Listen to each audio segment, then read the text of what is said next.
Mesdames et messieurs, bonsoir. Merci d'avoir choisi RTI1 pour vous informer. Voici les titres de ce 20h.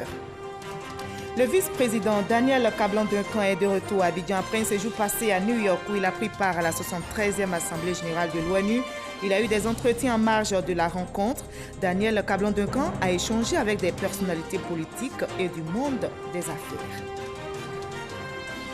Des experts venus de 15 pays de la CEDEAO viennent de se réunir à Abidjan pour plancher sur la gestion des stocks de sécurité alimentaire. Ces derniers ont mis en place un code de bonne conduite, ce qui devrait garantir une bonne gestion des stocks et assurer ainsi la sécurité alimentaire. Ce samedi, c'est la journée mondiale du cœur, célébrée dans plusieurs pays, dont la Côte d'Ivoire. Cette journée a été marquée à Treichville par des séances de dépistage gratuites de l'hypertension artérielle, des consultations et des soins. Les maladies cardiovasculaires sont la première cause de mortalité dans le monde, selon l'OMS. Ce samedi 29 septembre, c'est également le deuxième jour de campagne pour les élections municipales et régionales en Côte d'Ivoire. Les candidats au poste de maire et de conseillers régionaux rivalisent d'ardeur sur le terrain pour allier plus de voix. Ils ont 2 semaines pour convaincre. Soyez les bienvenus sur RTI1. Nous sommes samedi 29 septembre aujourd'hui, deuxième jour de campagne pour les élections municipales et régionales en Côte d'Ivoire. Les candidats au poste de maire et de conseillers régionaux sont sur le terrain à la conquête d'électeurs. Ils ont 2 semaines pour convaincre. Nous allons sillonner dans quelques instants au cours donc de ce journal quelques QG pour voir l'ambiance ce deuxième jour de campagne. Et en raison bien sûr de cette actualité, nous n'aurons pas la page culture ce samedi. Commençons par les États-Unis d'Amérique où le vice-président Daniel Kablan-Duncan a échangé avec des personnalités politiques et des opérateurs économiques. Le vice-président a échangé avec la présidente de l'Estonie et cette dernière propose une coopération avec la Côte d'Ivoire dans le domaine des TIC. Compte rendu de toutes ces audiences avec notre envoyé spécial aux États-Unis, Abiba Dambélé-Saoui. De nombreuses rencontres bilatérales à l'agenda du vice-président en marge de l'Assemblée générale des Nations unies. L'Estonie, qui voudrait intégrer le club très fermé de membres non permanents du Conseil de sécurité, est venue solliciter le soutien de la Côte d'Ivoire. Sa présidente, Kersti Kaljulaï, souhaite le renforcement de la coopération entre la Côte d'Ivoire et l'Estonie. On a trouvé qu'on a beaucoup de choses communes et aussi on a invité vos spécialistes dans le numérique et digital pour retrouver peut-être votre moyen de travailler avec ce développement. Peut-être il y a quelque chose qu'on peut aider vous de développer votre pays. Le vice-président et ministre des Affaires étrangères de la Guyane, Karl B. Grunidge, s'est dit impressionné par les progrès économiques réalisés par la Côte d'Ivoire sous l'impulsion du président Alassane Ouattara. Elle a été suivie par le premier vice-président de la République du Soudan du Sud, Taba Deng Gaï, qui est venu s'inspirer du processus de sortie de crise de la Côte d'Ivoire. Il voudrait œuvrer par ailleurs au rapprochement du Soudan du Sud et de la Côte d'Ivoire. Le vendredi matin, ce sont des organisations et responsables d'entreprises qui ont sollicité le vice-président. Tout d'abord, M. John Neverzol de CO ADP Group. Nous sommes venus rencontrer le vice-président pour préciser notre investissement sur 2 grands projets. Le premier projet, c'est un centre d'excellence de cancérologie qui est en construction et qui va être en construction bientôt. Il y aura un investissement à peu près de 100 millions de dollars, à peu près, je vais dire, 50 milliards de francs CFA, qui est déjà, tout est déjà en place. Nous apprêtons à lancer, nous sommes venus annoncer cette bonne nouvelle. Le deuxième, c'est que nous avons aussi un projet qui est aussi avancé, qui est un centre de traitement logistique dans la zone logistique de PK24 et aussi qui est bien lancé pour un investissement de 150 millions de dollars, à peu près 75 milliards de francs CFA. Il a été suivi par M. Alex Dimitriev, PDG du CE Global Growth Organization. Donc ce fut un privilège de rencontrer le vice-président aujourd'hui. Nous avons eu des discussions très intéressantes et productives autour notamment de la collaboration entre GE et la Côte d'Ivoire sur des projets de génération électrique et d'infrastructures électriques, et également dans le domaine de la santé, collaboration à la fois avec le secteur public et le secteur privé. Les principales organisations juives internationales et américaines ont échangé avec le vice-président. La délégation était conduite par M. Daniel Marchiachin. Nous avons parlé de la Côte d'Ivoire, des relations de la Côte d'Ivoire et particulièrement le rôle important que la Côte d'Ivoire joue au Conseil de sécurité aux Nations Unies et sensibiliser la Côte d'Ivoire sur certaines questions assez importantes. Nous avons pensé aussi que cette relation est productive et sur les questions au Moyen-Orient et aussi sur les questions de renforcement des relations avec les États-Unis. La dernière audience a été accordée à M. Weiss CEO du groupe Fortress Energy, mission accomplie pour le vice-président Daniel Kablan-Duncan qui a représenté le président Alassane Ouattara à la tribune des Nations Unies. La Côte d'Ivoire a été élue le 1er janvier 2018 membre du Conseil de sécurité de l'ONU et en assurera la présidence tournante au mois de décembre. Ici, à Abidjan, des experts venus de 15 pays de la CEDEAO se sont réunis pour plancher sur la gestion des stocks de sécurité alimentaire, comment assurer l'exploitation efficiente et efficace de la réserve régionale de sécurité alimentaire en Afrique. Ces experts de la CEDEAO ont mis en place un code de bonne conduite, ce qui devrait garantir une bonne gestion des stocks et assurer ainsi la sécurité alimentaire dans l'espace CEDEAO. Noël Nyagno. Selon la FAO, Organisation des Nations Unies pour l'alimentation et l'agriculture, 26% de la population âgée de plus de 15 ans en Afrique subsaharienne ont été confrontés à une situation d'insécurité alimentaire en 2014-2015. Récemment, au Nigeria, au Burkina Faso, au Niger, on a noté des cas d'insécurité alimentaire. D'abord, le Nigeria, en août 2017, la Commission a pu intervenir en mettant à la disposition de l'État fédéral du Nigeria 1130 tonnes de céréales. Ensuite, cette année, en août passé, nous avons, avec la situation difficile que connaissent certains de nos États, notamment le Burkina, le Niger et le Sénégal, le Cap-Vert, le comité de gestion de la réserve s'est réuni et a décidé d'accompagner également ces pays à travers des stocks de la réserve. Ainsi, 6 525 tonnes de céréales ont été mises à la disposition pour les populations du Niger sous forme de prêts et de même 4 003 tonnes de céréales ont été mises à la disposition du Burkina Faso également.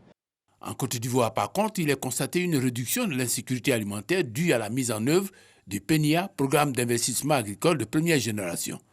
Depuis 2012, la Côte d'Ivoire a renoué avec le programme Kekino. Donc le premier s'est passé de 2012 à 2016 et ce programme a véritablement repris en main l'outil de production de la Côte d'Ivoire. Vous savez qu'à la sortie de la crise, on a véritablement tout perdu. Donc il y a eu un programme de renforcement d'équipements agricoles, de production de semences certifiées de qualité, donc ce qui a fait que toutes nos productions ont augmenté. Comment faire jouer la solidarité entre pays de la CEDEAO, communauté des États de l'Afrique de l'Ouest, en cas de crise de sécurité alimentaire, ou comment organiser une espèce de vase communicant en cas de crise grave. Les chefs d'État des pays membres de la CEDEAO ont mis en place l'Agence régionale pour l'agriculture et l'alimentation, ARA, en 2013. En mai dernier à Bamako, les experts ont élaboré un code de bonne conduite de gestion des stocks de sécurité alimentaire en Afrique de l'Ouest. 5 mois après, ces derniers sont à Abidjan pour valider l'étude de capitalisation des bonnes pratiques de gestion des stocks, avec en plus la volonté de recherche de financement par les États eux-mêmes. Voir que les États puissent contribuer vraiment à la constitution même de la réserve régionale. Parce que cette réserve que nous venons de distribuer tout de suite a été totalement financée par l'Agence française de développement à travers l'AFD. Et là, il faut dire que c'est toujours les partenaires qui ont payé. Il faut que les États y pensent et y mettent la main dans la poche pour que la réserve soit vraiment un produit totalement régional et sous-régional, notamment africain. La vraie sécurité alimentaire est à ce prix. Je vous conduis à présent à la rue 12 de Trècheville qui vient d'abriter un événement, la Journée mondiale du cœur, célébrée ce samedi. En Côte d'Ivoire, cette journée a été marquée entre autres par des séances de dépistage gratuites de l'hypertension artérielle. Notez que les maladies cardiovasculaires sont la première cause de mortalité dans le monde. Selon l'Organisation mondiale de la santé, plus de 17 millions de décès par an. Sephora Zegui, Alvorassa. Le rond-point de la rue 12 de Trècheville, transformé en salle de consultation géante.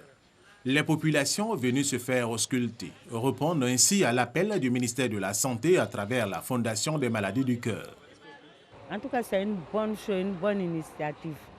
Sans ça, tu es là, un matin, on te dit que tu as AVC. Tu vas faire comment si tu ne te contrôles pas? Selon l'Organisation mondiale de la santé, 17,5 millions de décès sont imputables aux maladies cardiovasculaires. Ce que je remarque surtout, c'est les problèmes de surpoids. Donc faire attention à ne pas manger trop de sel, trop de sucre, trop de gras, consommer beaucoup de légumes, réduire un peu les féculents. Quand on en consomme trop, les féculents, c'est tout ce qui est riz, attiéké, pâtes, pommes de terre, etc. Et surtout, ce qui est le plus simple à faire, c'est la marche, l'activité physique. Cette journée dédiée à la sensibilisation sur les maladies du cœur vise à informer les populations sur les facteurs de risque liés aux maladies du cœur. Comme vous le voyez derrière nous, il y a un certain nombre de stands où il y a des gestes qui sont effectués. Ce sont des gestes de dépistage. En premier lieu, il y a l'hypertension artérielle qui est un grand pourvoyeur d'insuffisance cardiaque. En plus, il y a les contrôles de glycémie, il y a la prise de poids, il y a la prise d'autres constantes. L'obésité, la mauvaise alimentation, la carie dentaire et le manque d'activité sportive peuvent être les causes des maladies cardiovasculaires. La Journée mondiale du cœur a été instaurée par l'Organisation mondiale de la santé. Elle est célébrée le 29 septembre de chaque année. Dans le domaine de l'économie à présent, notez que de nombreuses entreprises font face à de multiples mutations de travail. Les métiers liés aux finances n'échappent pas à ces changements. Et bien, pour maintenir le cap et affronter tous les défis, les professionnels des finances et de la comptabilité se sont retrouvés à Yamoussoukro pour un partage d'expériences. Ces journées sont initiées en partenariat avec la RTI. Kader Sogodogo pour les explications.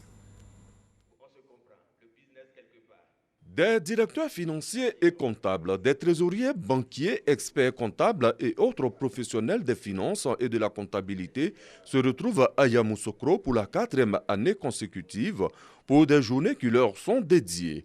Ils échangent autour d'un thème, les nouveaux enjeux des directions des finances et de la comptabilité et performances des entreprises. Revisés, apprendre et partager pour la bonne santé des entreprises dans un monde en perpétuelle mutation. La vision des JNFC, elle est assez simple, c'est de trouver une plateforme d'échange, de participation, d'échange d'expérience, d'échange de bons procédés, d'échange de réflexion locale. Des sessions de formation sur le financement des entreprises par les marchés financiers ou encore l'évolution des normes et de la législation des finances et de la comptabilité à travers le SISCOA révisé et la nouvelle annexe fiscale. Des sessions bien animées et profitables aux participants. Compte tenu de la position stratégique de notre profession dans le domaine de la comptabilité, de l'audit et des finances, nous avons estimé qu'il était judicieux de soutenir une telle initiative. Les Journées nationales des finances et de la comptabilité s'inscrivent dans le cadre des Journées nationales métiers 2018, une initiative du groupe RH Mag en partenariat avec la radiodiffusion télévision ivoirienne RTI. Autre journée, c'est la journée mondiale du café qui sera célébrée le 1er octobre prochain. En prélude à cette journée, l'artiste photographe Thierry Nangbo expose actuellement une trentaine d'œuvres photographiques sur la filière café et décrit un partage d'expériences entre producteurs, usiniers et distributeurs de café. L'idée est de mettre en lumière tous ces hommes et ces femmes qui valorisent le café que nous consommons tous les jours. Explication avec Mahama Traoré. Comment est produit le café? Comment est-il transformé? Comment est-il distribué? Thierry Nangbo répond à toutes ces questions à travers les images captées par l'objectif de son appareil photo. Un mois durant, ce photographe professionnel a suivi et immortalisé des moments de partage d'expérience sur le terrain entre producteurs, transformateurs et distributeurs. L'idée à la base était de montrer le processus de fabrication, mais plutôt sur le côté humain des choses. Donc il a fallu dans un premier temps que les gens de l'usine se rendent dans une plantation pour voir un peu comment ça fonctionne et vice-versa. Après, les gens des plantations se sont rendus en usine et ont fonctionné. Il s'agissait pour moi de capter des émotions. Au-delà de l'émotion suscitée, la trentaine de clichés de Thierry Nangbo révèle l'histoire que cache chaque tasse de café. D'où le soutien de la seule entreprise transformatrice de café en Côte d'Ivoire à l'initiative de Thierry Nangbo. Une initiative qui met en lumière les hommes et les femmes qui cultivent, transforment et vendent le café. Je pense qu'au final, ça va les rendre plus fiers de ce qu'ils font. Et ils vont voir la valeur ajoutée et ils vont se dire finalement, ce produit-là, il arrive dans la bouche du consommateur. Et donc, je pense que j'en prendrai un peu plus soin parce que je sais quelle est la finalité du produit. Il y a de quoi vraiment à se nourrir de beaucoup d'espoir en ce qui concerne donc la culture du café. Et donc, pourquoi pas permettre à d'autres personnes de s'adonner à cette culture qui est vraiment très porteuse. Cette exposition photo se tient en prélude à la Journée mondiale du café célébrée chaque 1er octobre. Elle refermera ses portes le 4 octobre prochain. Voilà, je vous livre à présent ce communiqué du médiateur de la République. Le samedi 13 octobre prochain, les Ivoiriens seront appelés aux urnes pour élire leurs conseillers régionaux et municipaux. En ma qualité de médiateur de la République, je lance un appel à tous les acteurs de la vie politique ivoirienne à œuvrer pour une campagne électorale apaisée et à l'acceptation des résultats qui sortiront des urnes. Aux candidats en compétition, je vous exhorte à faire preuve de pondération dans vos actes et vos discours afin de ne pas créer des situations susceptibles de diviser les communautés. Aux partis politiques et aux militants, j'invite à une campagne électorale apaisée et respectueuse du jeu démocratique. Aux journalistes, je demande de faire preuve de responsabilité et de professionnalisme dans le traitement des informations.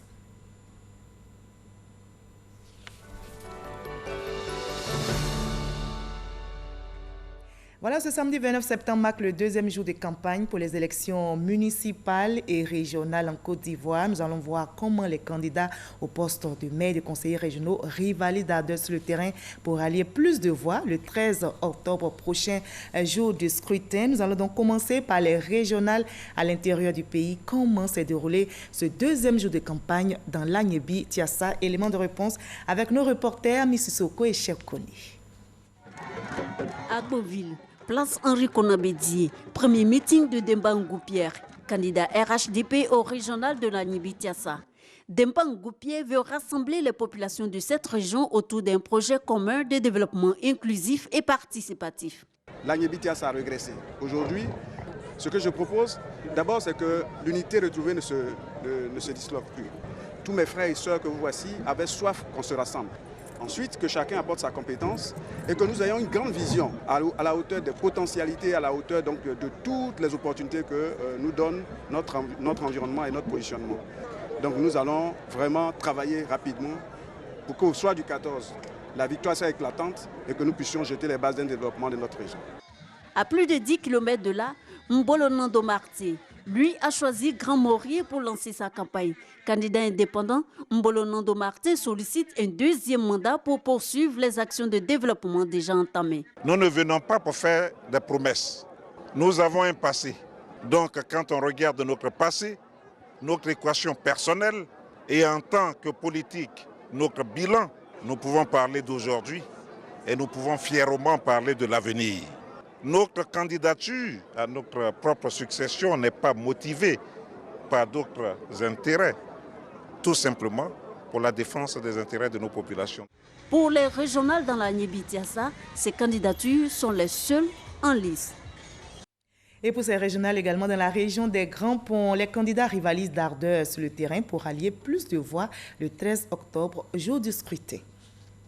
C'est à Dabou que Gabriel Yassé a lancé sa candidature aux élections régionales des Grands Ponts. Le candidat du RHDP place sa candidature sous le sceau de la continuité. Qu'est-ce qui motive ma candidature? C'est achever ce que j'ai commencé. Voilà, l'enfant est né, le père veut lui permettre de marcher jusqu'à 5 ans, jusqu'à 10 ans et puis le laisser voler de ses propres ailes. Je me suis dit que la façon de propulser le développement dans ma région, c'était un peu créer un système de New Deal, de grands chantiers qui allait amener du travail pour la jeunesse. Le candidat s'engage à militer pour un égal développement des 3 localités des Grands Ponts que sont Jacquesville, Dabou et Grand Laou. À Divo également, le président du conseil régional sortant est allé à la conquête des électeurs. Il appelle ces derniers à lui renouveler sa confiance.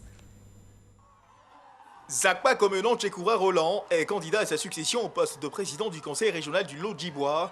Les attributs de son fanion, renaissance et développement du Lodjibois. Vous avez confié votre poussin à M. Zakpa. 5 ans après, vous voyez ce qu'est devenu votre poussin. Alors, celui qui a déjà élevé un poulet peut donc élever un bœuf. Mais pour cela, mettons-nous au travail. Avec Zakpa, c'est donc l'expérience au service des populations du Lodjibois. Une expérience qu'il entend mettre à profit pour maximiser, mieux renforcer ses actions de développement déjà établies. Dans la région du Bélier, le candidat PDC Yeboué Pascal s'active aussi sur le terrain pour convaincre les différents électeurs. Actuel président du conseil régional du Bélier, Pascal Yeboué Kwame, porte les couleurs du PDCI au régional. J'ai déjà travaillé au sein d'un conseil général et maintenant au sein du conseil régional. J'ai déjà, dans d'autres vies, été directeur général de la Soutra, qui est une grosse entreprise où il y a des hommes et qu'il faut gérer.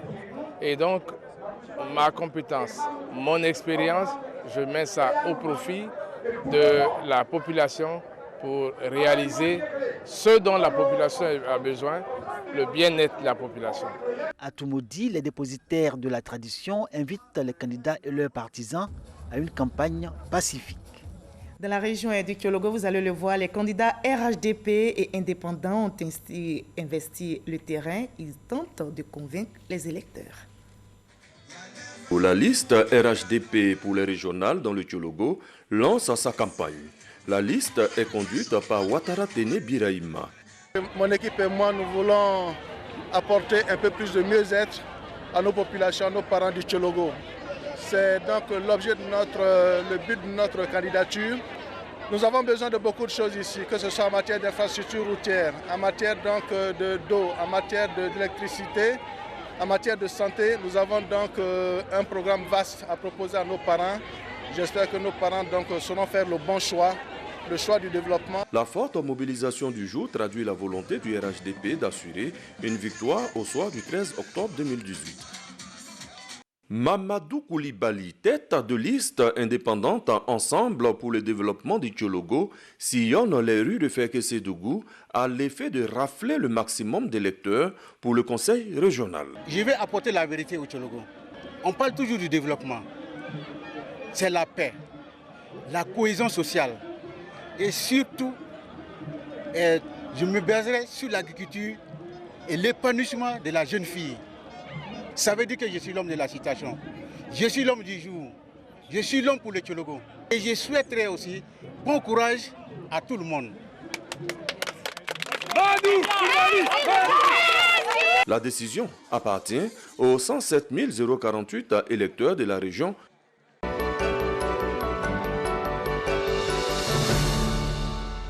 Voilà, place maintenant à la campagne pour les élections municipales. Nous commençons par la commune d'Abobo, où le candidat RHDP Ahmed Bakayoko est allé à la rencontre des électeurs ce samedi. Voyons l'ambiance avec nos différents reporters. Abobo, mobilisé pour le lancement officiel de la campagne de Ahmed Bakayoko. À ses côtés, plusieurs têtes de liste RHDP. Présent, le chef du gouvernement Amadou Gon Coulibaly. Le candidat s'est engagé à redorer le blason de la commune. Abobo, Amba, c'est pour toi, voilà. Oui, je suis venu pour être avec vous, pour vous respecter, pour vous considérer, pour vous aider, pour vous écouter, pour vous épauler, pour être à votre service. La campagne bat son plein aussi du côté d'Aniaman. Les candidats du RHDP et indépendants ont investi le terrain pour échanger avec les électeurs. Une parade dans les rues d'Ayama pour ouvrir sa campagne. Pour le maire sortant, il faut aujourd'hui continuer les actions de développement engagées. À Anyama, nous aurons dans quelques mois le plus grand stade olympique de l'Afrique de l'Ouest. Et bientôt, vous aurez aussi le grand abattoir de la Côte d'Ivoire, d'Abidjan à Anyama. Ensuite, vous aurez aussi le métro. Et tout ça ne peut pas se réaliser sans la paix. Aujourd'hui, je peux dire, sans me tromper, nous, c'est le taux de participation que nous cherchons. La victoire, elle est acquise. À ses côtés, Adama Bictogo, porteur d'un message du RHDP, population, faites le choix de la paix. C'est au domicile familial que Koulibaly Zana, candidat indépendant à la mairie d'Ayama, a donné le top départ de sa campagne. Pour lui, après 33 ans d'existence, la commune doit faire le bon choix, celui du développement. Je suis candidat parce que je suis un fils d'Anyama. Je suis candidat après observation de certaines choses, constat que j'ai dû faire au niveau de la ville d'Anyama. Anyama est en souffrance, raison pour laquelle, en tant que jeunes, nous avons décidé de porter haut ce flambeau pour le changement nouveau à Anyama. Dans la commune du Plateau, deux têtes de liste s'affrontent. Fabrice Sawenyo et Jacques Eria ont échangé avec les électeurs. Ils ont expliqué leurs ambitions pour le quartier administratif. 46 ans, diplômé de l'INPHB de Yamsokro, Fabrice Sawenyo, DG de Vodou Communication, veut travailler l'image du plateau. Nous portons un projet qui s'appelle le renouveau. Ce projet-là, effectivement, se décline sur deux piliers essentiels. Ville de vie nouvelle qui touche donc à la résidence et à la société, et ville d'affaires nouvelles qui touche donc à l'économie et au centre d'affaires du plateau. Ce projet-là est surtout porté par des valeurs. On veut une commune qui soit beaucoup plus ambitieuse, effectivement, en termes de développement, et une commune qui se consacre absolument au travail. Le candidat du RHDP mise sur le renouveau. Jacques Ewuo, le candidat du PDCI RDA, envisage lui un développement éco-citoyen. Nous considérons qu'il était important pour nos populations d'améliorer le cadre de vie, de voir dans quelle sorte nous pouvons leur permettre justement de se retrouver dans un environnement qui leur permet justement d'avoir un lendemain meilleur. Donc dans éco, nous avons écologie, nous avons économie et bien sûr citoyen, développement citoyen, parce qu'on veut mettre le citoyen au centre de tout ce que nous allons entreprendre au sein de la commune. Et que ces populations-là se sentent concernées par tout ce que nous allons faire. Pour cet ingénieur en biochimie, le quartier administratif doit connaître un vent nouveau. Dans la commune de Yopougon, la campagne municipale bat aussi son plein en ce deuxième jour. Les candidats ont multiplié les rencontres avec les électeurs pour expliquer leurs projets de société. Kafana Kone, député maire sortant de Yopougon, remplit pour un second mandat. Nous pensons avoir fait ce que nous avions à faire et nous pensons avoir engagé les actions. Le ministre veut donner une autre image de Yopougon.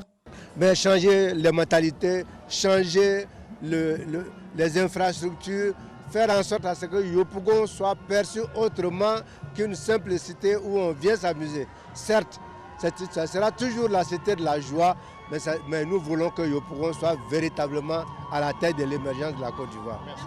De son côté, le juriste de formation Yeo Mitante, candidat indépendant, veut une réelle réconciliation à Yopougon et le développement dans la plus grande commune d'Abidjan. Mais nous estimons qu'ici à Yopougon, cette commune qui a connu plus de 120 000 victimes au sortir de la crise électorale, il était important de faire en sorte que cette réconciliation, à travers le pardon, à travers la communication entre les voisins, entre les populations de Yopougon, que nous arrivons à une réconciliation sincère. Et c'est en cela que nous avons demandé à la population de Yopougon de nous faire confiance. Du côté de Bonois, vous allez le voir, les candidats du PDCI et indépendants sont aussi actifs sur le terrain ce deuxième jour de campagne pour les municipales. La liste « Bonois nous appelle, engageons-nous pour les élections municipales » est conduite par le candidat indépendant Pierre-Moïse Blé. Âgé de 41 ans, cet ingénieur en marketing est animé par la volonté de redonner un nouveau visage à la cité de l'Anana. La jeunesse demeure sa cible prioritaire. Aujourd'hui, nous nous sommes engagés pour changer Bonois avec une nouvelle vision. On entend souvent dire que l'avenir appartient à la jeunesse. Nous, on dit non, ce n'est pas possible. C'est dans le présent que les jeunes doivent s'engager pour changer les choses. Nous voulons prioriser l'emploi des jeunes sur la zone industrielle. Il faudrait que ce soit les jeunes vivant ici à Bonois parce que ça va faire reculer la drogue, ça va faire reculer la prostitution, ça va faire reculer beaucoup de vices. Samedi, c'est jour de marché à Bonois. C'est l'occasion choisie par le candidat Jean-Paul Amétier pour s'adresser aux commerçants de la ville. C'est lui qui défendra les couleurs du PDCI à cette élection municipale. Nous allons refaire ce marché et puis proposer même d'autres marchés à nos mamans. Nous avons également des projets qui vont voir le jour lorsque nous serons installés. Il s'agit de pouvoir collecter les ordures et que nous puissions en tirer profit, car nous ferons de cela des produits qui devraient être utilisés. Faustin Boyinguessan a été maire de Beaunois de 2001 à 2013. Candidat indépendant, l'ancien maire dit vouloir revenir aux affaires pour relancer le processus de développement de Beaunois. Depuis 5 ans, aucune voie n'est ouverte. Je reviens ouvrir tous les 3 mois vos voies. Je reviens surtout pour vous les jeunes. Chaque année, vous aurez une enveloppe de 50 millions pour vos activités. Le prix d'acquisition des terrains, vous qui êtes à Beaunois, vous ne pouvez pas soutenir cette concurrence-là. Je reviens pour que le prix des terrains baisse au moins à 300 000 francs. À Beaunois, 6 listes de candidatures s'affrontent pour l'élection municipale du 13 octobre prochain. Et comment s'est déroulé ce deuxième jour de campagne à Atekoubé, ici à Abidjan? Nos reporters sont allés à la rencontre du candidat RHDP d'Atekoubé.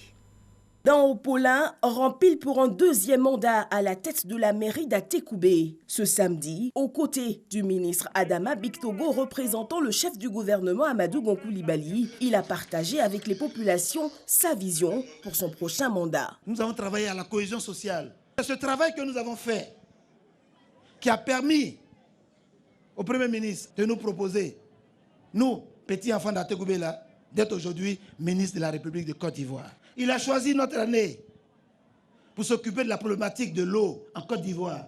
Où on est là? Nous savons tous que nous allons gagner le 13 octobre. Donc le problème, ce n'est pas de gagner.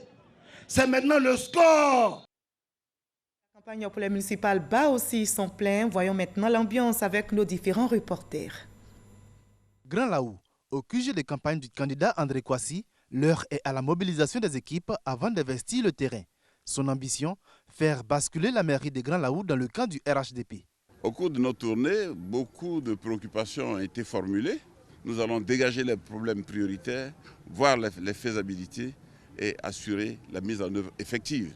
Parce que nous savons qu'avec le président de la République, avec le gouvernement, nous aurons le soutien nécessaire pour faire de Laou une ville modèle et moderne. Faire de Grand Laou un véritable pôle économique et touristique pour la Côte d'Ivoire, telle est l'ambition de la liste conduite par André Kouassi.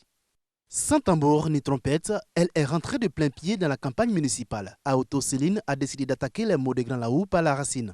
Je demande à Grand Laou d'être une population mûre. Le maire, son rôle, c'est chercher à savoir ce qui manque dans sa population, pour le mettre à sa disposition et faire de la population une population heureuse.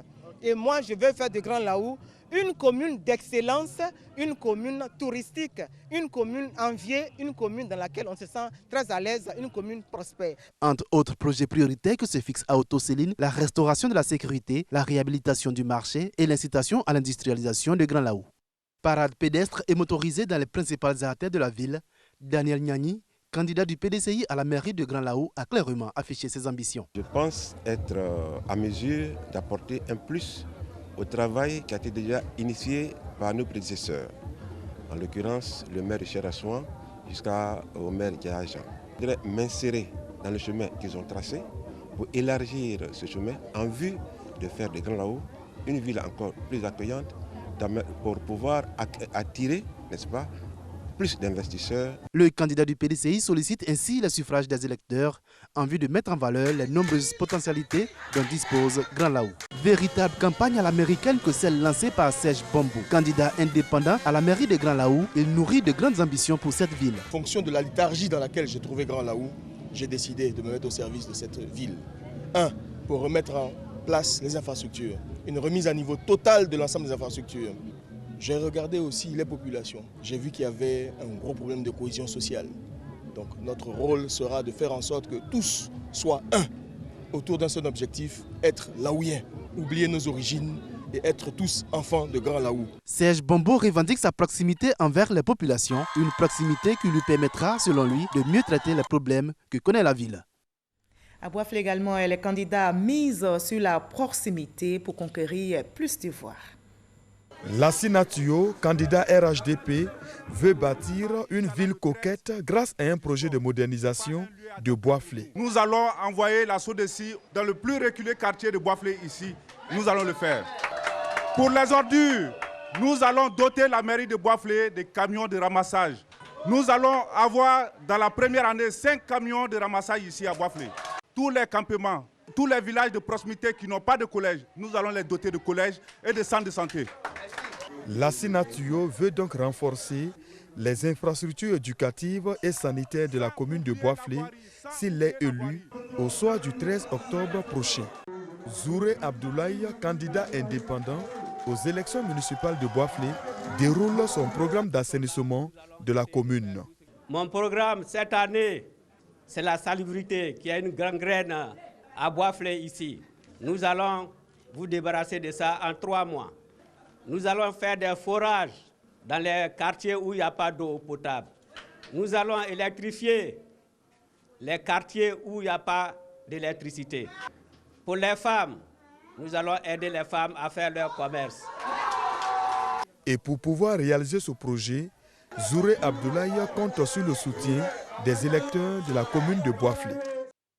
À Botro, 2 têtes de liste sur 3 ont été suivies par nos reporters. Ces listes s'affrontent bien sûr pour le sort de Botro. Botro, région de Gbeke, circonscription 149. 3 listes en compétition pour les municipales 2018. Yao Kwasi Maurice, de la liste Ensemble pour le développement de Botro, relève que sa candidature est suscitée par la population pour impulser une dynamique de développement.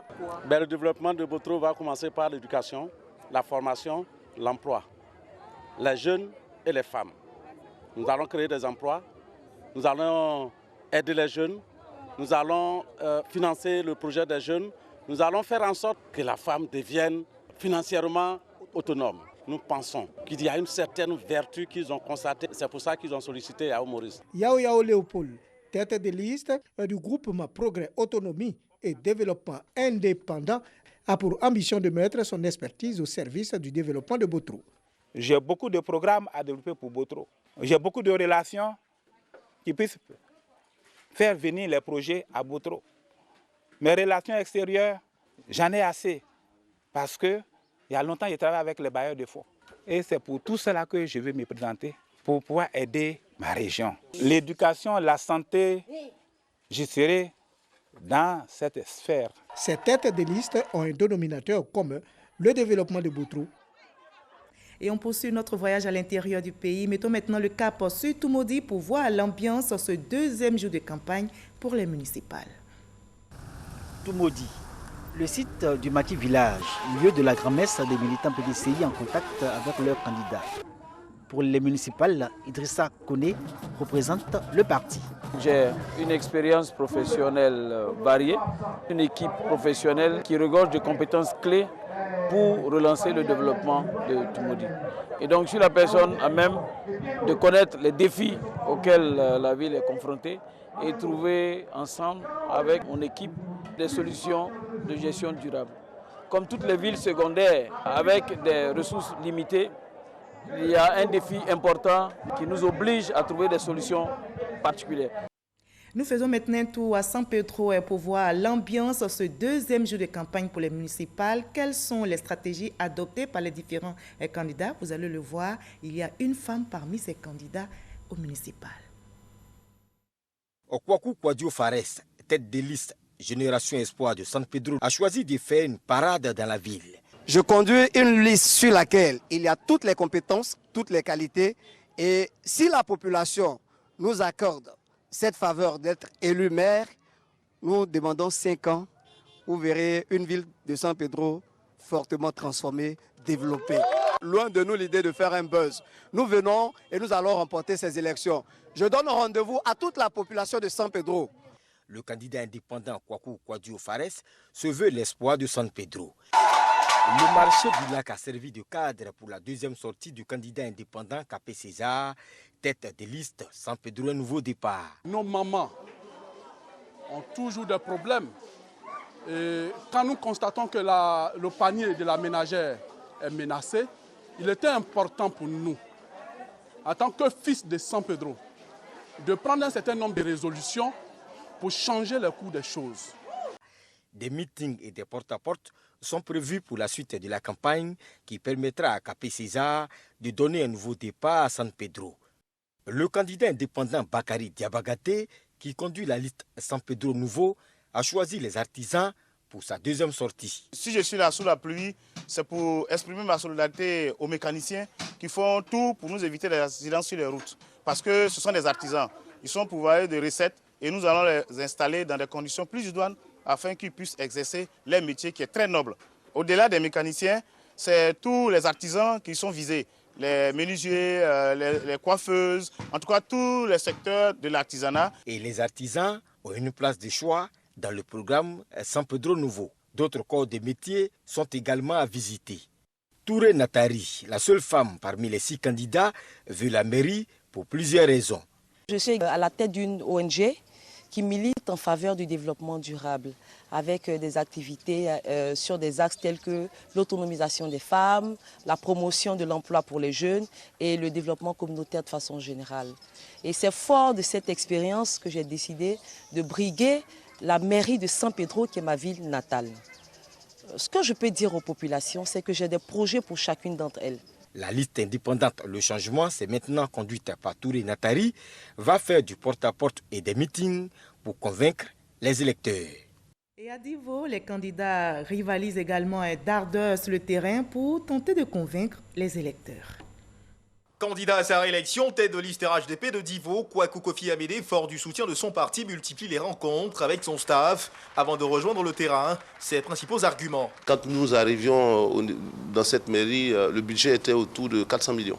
Aujourd'hui, le budget a plus de 1 milliard. Il y a beaucoup de réalisations qui ont été faites, notamment les écoles, les centres de santé, l'ouverture des voies dans les différents quartiers, l'électricité. Nous savons que les populations ont encore besoin de nous parce qu'il y a des travaux importants qui restent à faire. Donc on sollicite encore leur suffrage pour nous permettre donc de continuer les actions positives que nous avons faites au cours des 5 dernières années. Achever le travail engagé, pérenniser les acquis sont son leitmotiv et sa vision pour faire la différence. Quartier général de Famoussa Koulibaly, des partisans enthousiastes qui croient en leur candidat et en ses chances de remporter cette municipale sur la base d'un départ nouveau pour Divo. C'est un nouveau contrat social qui va mettre l'homme au cœur de chaque chose. Et nous sommes sûrs et certains qu'avec les ressources propres que nous allons collecter et également avec l'appui des partenaires techniques et financiers, nous avons une forte diaspora européenne et américaine et autres prête à nous soutenir dans notre action pour le développement de Divo. Et j'espère que les populations comprendront notre message. Rencontre de campagne et parade à travers la ville, Famoussa Koulibaly mise sur la proximité avec les populations pour se distinguer de ses adversaires. Bobby Hervé, candidat indépendant pour le conseil municipal à Divo, nourrit de grands projets pour chacun des habitants. Pourquoi faut-il voter pour lui? Eh bien, nous lui avons posé la question. Il faut voter pour Bobby Hervé parce que l'heure du renouveau a sonné. Nous voulons mettre la jeunesse au travail, nous voulons mettre les femmes au travail pour que Divo soit nouveau. C'est ça qu'on propose pour Divo. Nous avons un programme pour faire ça pour chaque individu, pour chaque femme, pour chaque homme, pour chaque femme à Divo. Compter sur une méthode bien établie, fondement de sa stratégie, dans un savant mélange de tradition et de modernisme. Retour à Abidjan, direction la commune de Port-Boué, où les candidats sont aussi très actifs sur le terrain. Ils sont venus de tous les quartiers pour soutenir le projet de société de Siandou Fofana, candidat RHDP à la mairie de Port-Boué. Nous voulons développer les infrastructures d'assainissement, les infrastructures de logement, les infrastructures modernes pour que nous tirons profit de la situation balnéaire de cette cité afin que les activités touristiques soient mises en exergue. Le candidat du RHDP veut agir aussi pour l'emploi des jeunes, l'autonomisation de la femme et le foncier. C'est de demander à l'ensemble des électeurs de nous voter parce que nous avons le meilleur programme, parce que nous avons la meilleure vision et parce que nous nous sentons capables. Dans les rues de Port-Boué, un autre candidat, Emou Aka Georges Sylvestre, conduit la liste PDCI RDA. Notre commune a du potentiel et nous pensons que ce potentiel-là, bien exploité, pourrait changer positivement les conditions de vie de nos concitoyens. Faire en sorte que tous les enfants de Port-Boué, tous les habitants de Port-Boué participent activement au développement de leur commune. Nous voulons assurer une gestion participative.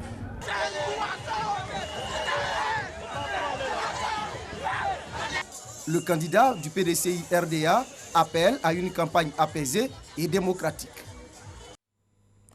Eh bien, je rappelle donc que la campagne pour les élections municipales et régionales en Côte d'Ivoire a bel et bien démarré. Les candidats au poste de maire et des conseillers régionaux sont sur le terrain, vous l'avez vu, à la conquête d'électeurs et ils ont 2 semaines pour convaincre. Fin de ce 20h. Merci à vous tous de votre aimable attention et passez une très belle soirée sur RTI.